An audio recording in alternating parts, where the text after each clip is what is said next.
ఎన్ని సంవత్సరాల నుంచి నడుపుతున్నారు? సార్ ఇక్కడ గతం 20 సంవత్సరాల నుంచి ఇక్కడే ఉన్నాం సార్. ఎట్లుంది వృత్తి? అప్పుడు ఎట్లా ఉండే ఇప్పుడు ఎట్లా ఉంది? సార్ అప్పటికి ఇప్పటికి ఇంకా ఇంప్రూవ్ అయింది సార్. గ్రామం ఇంప్రూవ్ అయింది. జగనన్న తరపున అభివృద్ధి కూడా బాగానే జరిగింది. మేమైతే ఇంతకుముందు టీడీపీలో ఉండేవాళ్ళము, కానీ మాకు జగన్ సీఎం అయినట్టు కూడా మేము ఇప్పుడు జగన్ కోసమే ఓటేసి జగన్ కోసమే పనిచేస్తున్నాము. టీడీపీ గవర్నమెంట్ చూసిర్రు, అంతకుముందు కాంగ్రెస్ గవర్నమెంట్ చూసిర్రు. అప్పుడు ఎట్లుండే మీ నాయ బ్రాహ్మణుల పరిస్థితి ఎట్లుండే, ఇప్పుడు ఎట్లుంది మీ పథకాల పరిస్థితి ఎట్లుంది? సార్ నాయ బ్రాహ్మణ సంఘం కోసము చంద్రబాబు నాయుడు ఏమన్నాడంటే అప్పుడు మాకు ఏదో కత్తెర గిన్నె అవన్నీ ఇచ్చాడు. మాకు జగనన్న సార్ తోడుగా మాకు గడ్డం చేసేదానికి కటింగ్ చేసేదానికి మంగళూరుల దగ్గరికి రానిచ్చుకోకూడదు, కానీ జగన్ సార్ మమ్మల్ని హట్టుకొని మమ్మల్ని ప్రాణంగా చూసుకొని మాకు విద్యుత్ సప్లై ఫ్రీగా ఇచ్చాడు. కళ్యాణదుర్గం నియోజకవర్గంలో ఒకటి కమిటీ హాల్ భవనం ఇచ్చాడు. అన్ని విధాల సౌకర్యం అయితే బాగుంది సార్. కానీ మీకు ఇప్పుడు సంవత్సరానికి 10,000 వేస్తా అన్నాడు కదా? వేస్తున్నాడు సార్. సంవత్సరానికి 10,000 ఇస్తున్నాడు. ఇంకా ముందుకు కూడా చేస్తానని చెప్పాడు సార్. అంటే సంక్షేమ పథకాలు మీకు ఉపయోగపడుతున్నాయి లేకపోతే నష్టం అంటారు? సార్ నష్టం అయితే లేదు సార్, కంపల్సరీగా మాకు ఉపయోగపడుతున్నాయి. మాకు ఎందుకంటే మా కొడుకు కూడా మా అమ్మఒడి పథకాలు కూడా అందుబాటు చేస్తున్నాడు. మా అమ్మ కూడా పింఛని డబ్బులు కూడా అందుబాటు చేస్తున్నారు.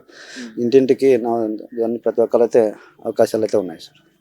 మరి అంటే ఇక్కడ ఎమ్మెల్యే ఉషశ్రీ చరణ్ గారు ఎట్లా చేసారు? మరి ఆవిడ ఎట్లా ఉండేది? సార్ వాళ్ళు లేడీస్ తరపున కాబట్టి వాళ్ళు అంతగా, ఎందుకంటే మాలాంటి వాళ్ళు బీద వాళ్ళు చిన్న కుటుంబం వాళ్ళకు పెద్ద నాయకుల తరపున అయితే వెళ్ళాము, కానీ మాకైతే ఇంతవరకు అయితే బాగానే ఉంది. కానీ ఇప్పుడు మాకు రంగయ్య సార్ కావాలని మేము ఇప్పుడు. అంటే ఎందుకు రంగయ్య గారు ఎందుకంటారు సార్? అంటే బీసీలో జనాలు అది అభివృద్ధి ఉంది కాస్తే యూత్ కోసం ఇది చేస్తున్నాడు సార్. అంటే మీ అంచనా ప్రకారం ఈసారి ఏది వస్తుంది అంటారు మరి ఇక్కడ? సార్ ఈ తడువు వైసీపీనే వస్తుంది సార్. ఎందుకంటే వైసీపీ ఎందుకు కావాలంటారు సార్? వైసీపీ అభివృద్ధి బాగుంది కాబట్టి కావాలనుకున్నాం సార్. అంతే. మరి అంటే రంగయ్య గారు చేస్తారంటే మీకు ఏదైనా సమస్య ఉండి వెళ్ళి కలుస్తారంటే కలుస్తారా? కలుస్తాం సార్. కలిసే మాకు నమ్మకం అయితే ఉంది సార్. ఎందుకంటే సార్ మా మరిమాకలపల్లి గ్రామ విలేజ్ కోసం మనం ఊరు తిరిగాము. ఊరిలో తిరిగిన తర్వాత మాకు సార్ మా త్రాగునీటి ప్రజా సమస్య ఉందంటే మీ ఊరికి రాకను వెంటనే మేము నీకు నీళ్ళు అందుబాటులో చేస్తాము అని చెప్పేసి 3 బోర్లు వేయించాడు. ఇప్పుడు త్వరలో మళ్ళీ 2 బోర్లు కూడా వేపిస్తానని చెప్పాడు. ఎంపీగా ఉండి ఏం చేయలేదని అంటున్నారు కదా మరి? సార్ జనాలంతా సార్ కొన్ని పార్టీలు కొన్ని విధంగా మాట్లాడతాయి, కానీ టీడీపీ పార్టీలు మాట్లాడవచ్చు, ప్రజాసేవ కోసం అందరూ మాట్లాడుకోవచ్చు. కానీ ఇప్పుడు జనసేన పార్టీ ఉంది, ఆయా పార్టీలు ఉంటాయి. వాళ్ళకి కావాల్సిన వాళ్ళు వాళ్ళు మాట్లాడతారు, మనకు కావాల్సిన వాళ్ళు మనం మాట్లాడతాం. కానీ ఇప్పుడు ఉండేదైతే ప్రజాసేవ కోసం అయితే వైసీపీనే బాగుంది సార్. అంతేనా? ఎట్లుందమ్మా ప్రభుత్వం ఎట్లా చేస్తుందంట? బాగుంది సార్, బాగా చేసినాడు జగన్నే రావాలా తిరగా. ఏం బాగుందంట? అన్ని బాగుండాయి.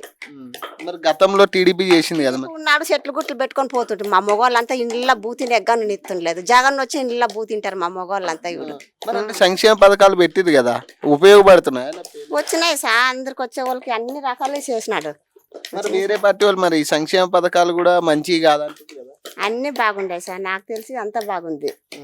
ఎందుకంటే జగన్ ఎందుకు అనుకుంటున్నావు అనేది ఒక మాటలో జగన్ రాజశేఖర రెడ్డి వచ్చినప్పటి నుంచి మా ఇంట్లో మగవాళ్ళు బాగా నిమ్మలంగా బూతింటారు సార్. బరే కేసులు, బరే రాగుడ్లు, కొట్లాట్లు, చెట్లు కొట్లు ఎంత పోయేది.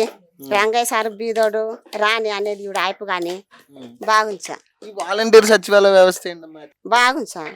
ఉపయోగపడుతున్నాయి ఈ వాలంటీర్ సచివాలయం? ఉంటుంది సార్. అంటే ఇవన్నీ ఇట్లా వేసా పథకాలు ఇంటికి తెచ్చిస్తారు. ఎవరన్నా డబ్బులు ఇచ్చే వాళ్ళకి ఇది ఇంటికి పొద్దున్నే లేచి ఇచ్చిపోతారు. అన్ని బాగుండే సార్. ముసలి అట్లా వాళ్ళకి వాకలు కొట్టి ఇచ్చిపోతారు. ఆయాలకే వచ్చి నా కొడుకే కదా సార్ ఇచ్చిపోతాడు ఆయాలకి ఇచ్చేకి. మరి వాలంటీర్ల మీద కూడా నెగిటివ్ చెప్తారు కదా? ఏమి లేదు సార్, ఎవరైనా కాకుండా వాళ్ళు చెప్తారు సార్. అయ్యే వాళ్ళు ఎవరు చెప్పురు కాదు సార్. మరి ఈసారి ఏమొస్తుందంట మీ కళ్యాణదుర్గంలో? రంగయ్య సారే వస్తాడు సార్. ఎందుకు రంగయ్య గారు? రంగయ్య సార్ రావాలి సార్. బీదోడు ఆయప రానుతాడు, చాలా మంచోడు.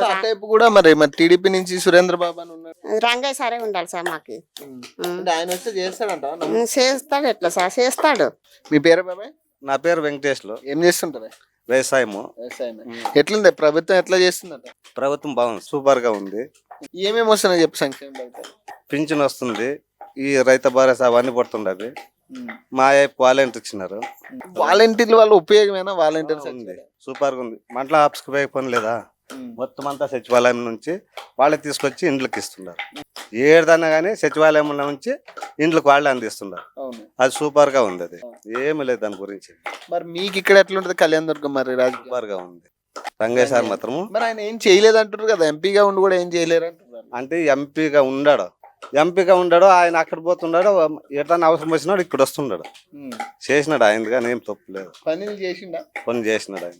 మరి వీళ్ళేమో 6 హామీలు ఎత్తా అంటుండ్రు కదా? మరి అదే చెప్తాను కదా 6 హామీలు కలిసి 6 నామాలు పెట్టుకోపోవాలి చెప్తాను. ఆవిడ చేసిండు కదా, ఇంటికి ఒక ఉద్యోగం బాయా, అన్ని బాయా, దార సంఘాలది బాయా, ఇంక ఇవి ఇంకా 6 ఎవడిస్తాడు చెప్ప. 500కే సిలిండర్ అంటుండే మరి. 5 కాదు, 5 పైసలకు కానీ ఊరికే మాటలు అవన్నీ జరిగిన కథలు కాదు, ఊరికి చెప్పుకుంటున్నాడు అంతే ఆయన. మరి ఈసారి ఏడేమొస్తుందంట వైఎస్ఆర్ రంగయ్య.